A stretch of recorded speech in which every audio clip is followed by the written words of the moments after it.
Hello po, magandang araw. So ngayon naman po, i-share ko naman po sa inyo kung paano magpalit ng pangalan sa ating Facebook page. So kung paano, panoorin niyo po ito.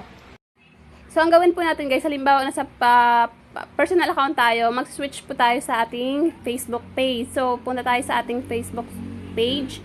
So ayan.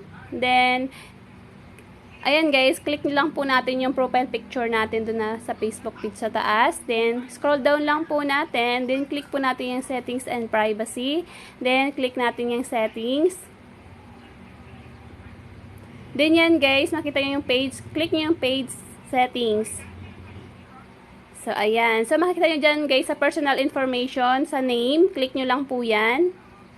Then, dyan guys, sa full name, dyan kayo guys mag-edit ng inyong ipapalit na pangalan. Hindi ko po guys maipakita sa inyo kung paano pag-edit ng inyong full name kasi hindi pa ako pwedeng mag-edit, magpalit ng pangalan, gawa po nakakapalit ko lang po. So 60 days pa bago ulit makapagpalit ng pangalan. So halimbawa guys, nakapag-edit na kayo ng pangalan at sigurado na kayo dun sa pangalan na ipapalit nyo.